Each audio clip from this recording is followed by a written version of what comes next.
Welcome to the third annual Housing Santa Barbara Days 2020 and the fifth workshop in the series this year. Today we will have two great presenters speaking on the accessory dwelling unit or granny unit process for both the city and the county of Santa Barbara.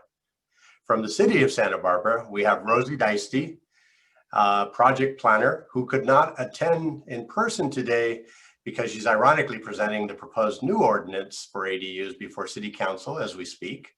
Rosie did record her presentation in advance for today's workshop. But first we have Jessica Steele, planner with the Planning and Development Department with the County of Santa Barbara. Jessica, welcome and thank you for taking the time to be with us today.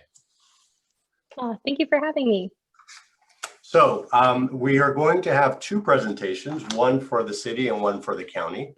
And I think what we're going to do is we're going to first look at what the county is doing and hear your presentation. And then after that, we're going to listen to Rosie's presentation. Was that the plan today? Yep. Okay. All right, then we'll go ahead. Okay.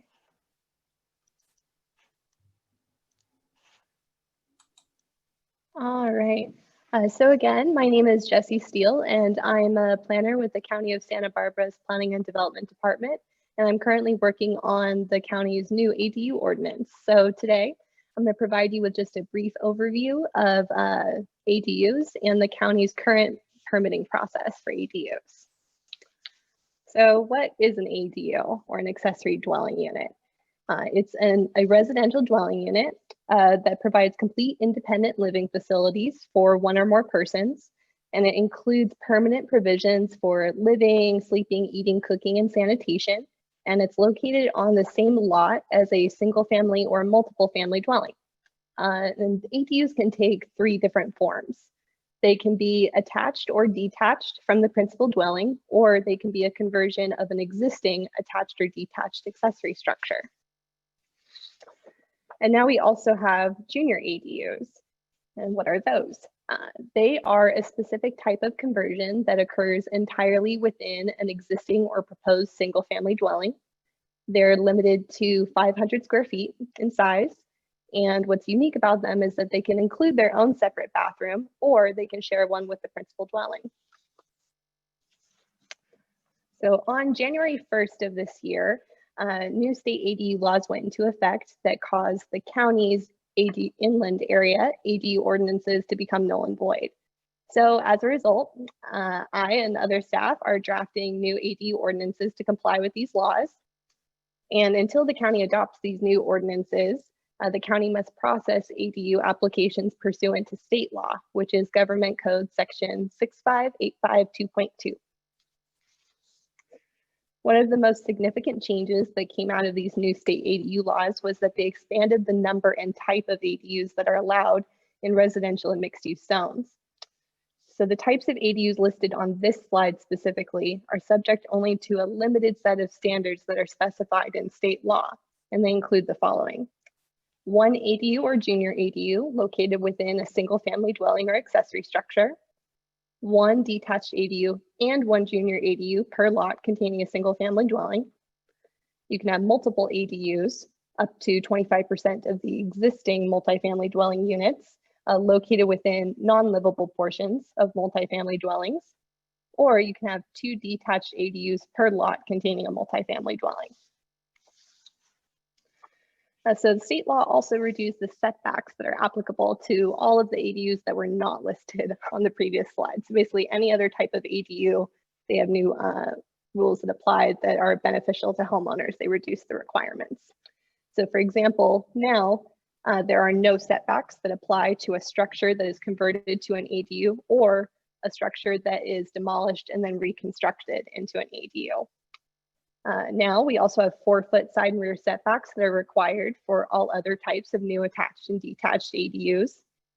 And one of the other major changes is that state law increased the size limits for ADUs. So when the county adopts its new ordinances, we cannot impose any size limitations that would not allow for an ADU of at least 850 square feet if it's a studio or one bedroom, or 1,000 square feet if it's 2 or more bedrooms. Another major change includes a prohibition on replacement parking requirements, which means that if you convert your garage or carport into an ADU, you don't have to provide replacement parking spaces for those lost spaces. Other major changes, let's see, they include development impact mitigation fee reductions, or DIMFs, as we call them at the county. So if your ADU is less than 750 square feet, you don't have to pay DIMFs. And for ADUs that are greater or equal to 750 square feet, those fees have to be charged proportionally in relation to the square footage of the primary dwelling unit. And that's just a fancy way of saying we compare the square footage of the ADU against the square footage of the house, and you only pay a portion of what you would pay for the single family dwelling DIMF for the ADU. And lastly, the review period for processing ADUs has been decreased from 120 days to now just 60 days. So to comply with these new standards and deadlines, the county has established a streamlined ADU and junior ADU permitting process that requires only a building permit. So planning permits and exemptions are no longer required. Planning and building review is now to occur concurrently with just the building permit. And to help applicants and planners navigate this new process, the county drafted up some checklists that include the standards that are applicable to each type of ADU. So here's a quick little snapshot of what one of the checklists looks like. There are 8 of them in total. And these checklists, along with a list of application submittal requirements, are available on the county's Planning and Development Department website. We have our own ADU page. And so I'm available if anybody has general ADU questions about the legislation or the county's new ordinance. And as always, our front zoning counter is available to answer project-specific questions. So I provided my email and their email as well. Thank you, Jessica. Very informative. The whole ADU process can be overwhelming and somewhat daunting. So it's great to see it laid out the way you have it. There's things on there that I learned today as well, and I'll be going back to it. A question for you though, because you're talking about how there's a new ordinance that is being considered. What happens in the interim if somebody goes today to apply for a permit or tomorrow? What are they going to fall under, and then going forward, how is it going to be handled? It's a good question. So until the county adopts its own ordinances, we are to strictly apply state law to the letter of the law. So that's why we created these checklists. We basically just verbatim took what state law says. We tried to put it in an easy, simple to understand checklist format. And then we also have lists of application requirements that include site plans, flood control approval, things like that. So yeah, until the county adopts these new ordinances, it's just state law. It's a fairly simple, streamlined process. But even when we do adopt our new ordinances, we're not adding very many regulations. We tried to really keep the spirit and the intent of the legislation and make things as easy and simple as possible. Okay, great, thank you. And another thing is, so each one of the cities have their own ordinance, correct? The city of Carpinteria, city of Santa Barbara, city of Goleta. So right. Where does the county enter into this? So is it persons that are in unincorporated areas?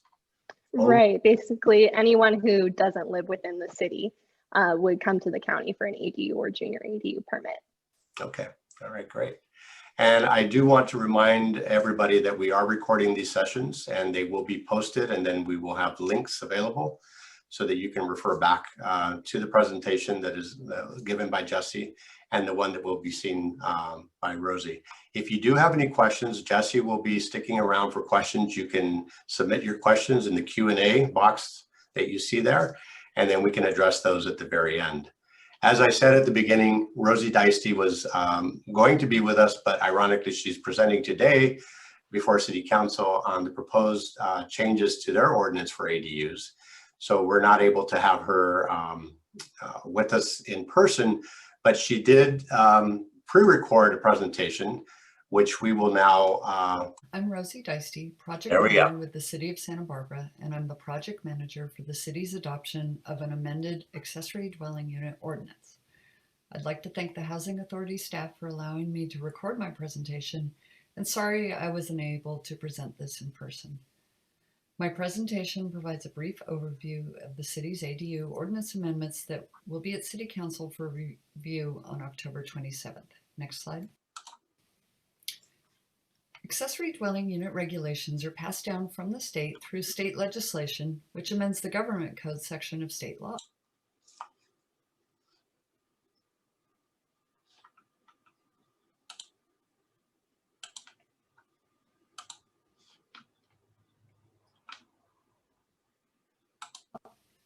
When this happens, cities and counties must either create or amend their own regulations for ADUs to comply with the changes in state law.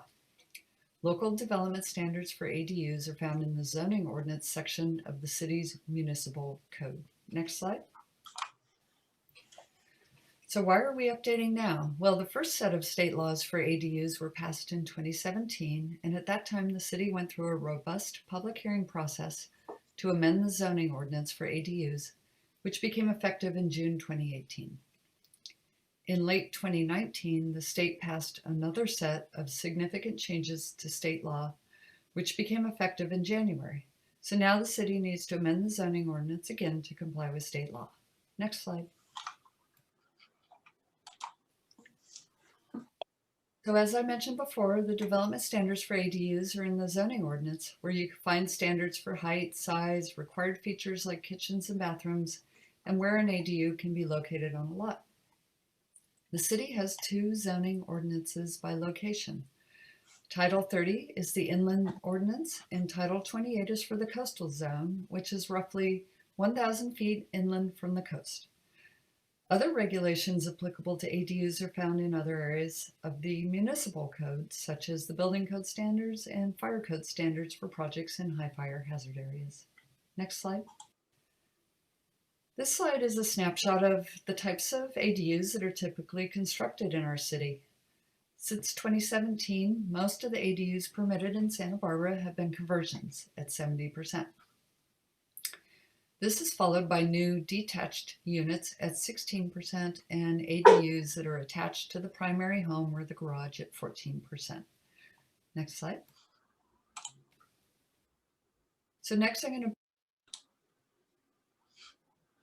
provide a brief overview of the city's proposed amendments to development standards for ADUs, which are being reviewed by City Council in October. So I characterize them still as proposed until they will be finally adopted, which is hopefully this November. Next slide. So as noted earlier, we have two zoning ordinances, and this effort includes amendments to both the inland and coastal versions. We've carried forward some of our former ADU standards with a few amendments, and of course there's a whole set of new standards to comply with the changes in state law. Next slide. If your project is in the coastal zone, there's a couple things to be aware of because the permit process and standards are a little different than the inland areas. First, the proposed amendments to Title 28 have to be certified by the California Coastal Commission before they are effective. So projects on the coast will be using state law standards until sometime next year. Second, projects along the coast require a coastal permit in addition to a building permit. And finally, ADUs need to be consistent with coastal resource protection policies of the city's coastal land use plan. Next slide. So now I'm going to really briefly highlight some of the biggest changes in the zoning ordinance due to the new state laws. So first, the biggest change is that certain types of ADUs are state mandated and exempt from some of our city's development standards. And we are calling those special ADUs in our ordinance. And I'll talk a little more detail about those in a moment. Another change is that the state expanded where junior ADUs are allowed, and that includes now any room in the existing or proposed home, or even in an attached garage. And then if your ADU is a garage conversion, you no longer have to replace the parking that would have been in the garage on site. Next slide. So state mandated ADUs, or what we call special ADUs, are now only required to be set back 4 feet from the rear and side property lines. And finally, the state put a 5-year pause on an owner occupancy requirement of either the primary home or the accessory dwelling unit, except for junior ADUs, which always require owner occupancy by state law. Next slide. So the changes in state law resulted in the city amending our ordinance to provide standards for the 2 basic categories of ADUs that we call special and standard. Special ADUs are the state mandated ADUs with certain size limits per state law, and those can be permitted anywhere in the city, while standard ADUs can be larger and allow for more types of ADUs, but they're proposed to be subject to some location and lot coverage limits. Next slide. So this slide shows the difference in size and height maximums between the 2 basic categories. So for both standard and special ADUs, if the project is converting an existing accessory structure, there is no maximum size because the structure is already there. If you're looking at a detached unit, a standard ADU can be larger. It's a maximum of 850 square feet to 1,200 square feet, depending on your lot size. But if it's a special ADU detached, it's limited to 800 square feet and it's not dependent on lot size. If it's an attached unit, a standard ADU can be 50% of the existing primary house size, but the special ADU category does not allow attached units.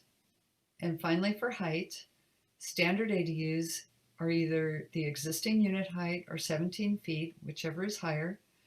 And there's an exception to allow an ADU over a garage, and there's an option to go even higher if you want with discretionary design review. But special ADUs by state law are limited to a maximum of 16 feet. Next slide.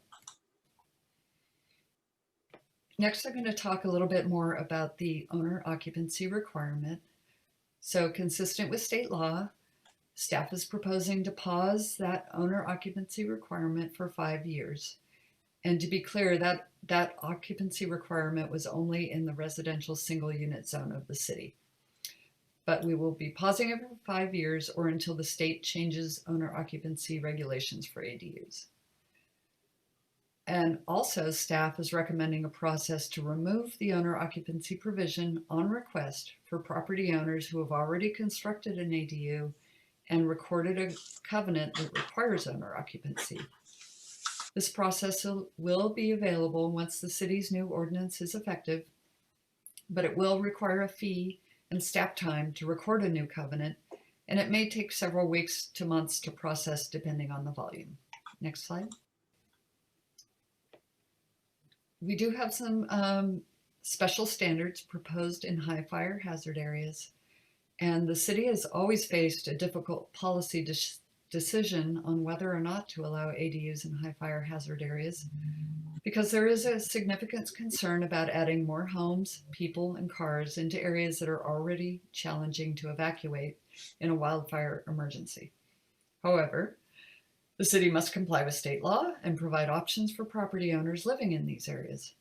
Given the need to strike a balance on this issue, staff recommends allowing junior ADUs and the state-mandated special ADUs everywhere in the city, while prohibiting the larger standard ADUs in the extreme foothill and foothill high fire hazard zones. Next slide. What's next? So if all goes well with the first City Council hearing happening on October 27th to introduce the ordinance amendments, then adoption hearing will follow soon after on November 10th. This means that our local ordinance would be effective for new applications 30 days after adoption. And so that'll be December 10th.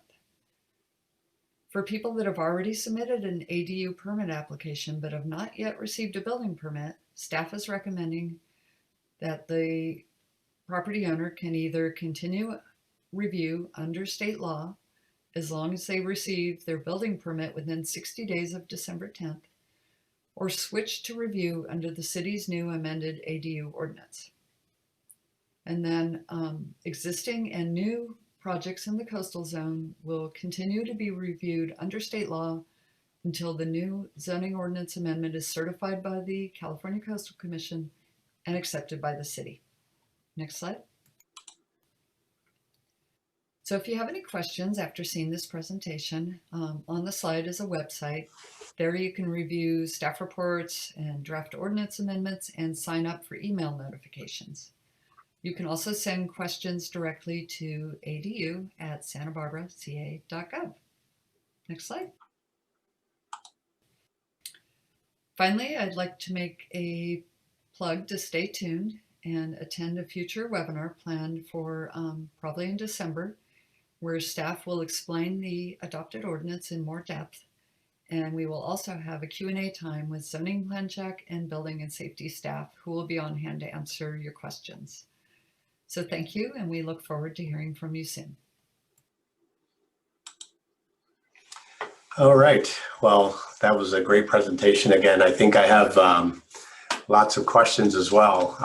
And Jessica, maybe you can, we do have a question as well from somebody, but one of the things that I saw from the city ordinance is that they're recommending that between now and 2025 that they remove the owner occupancy requirement. How does that compare to the county and what the county is doing?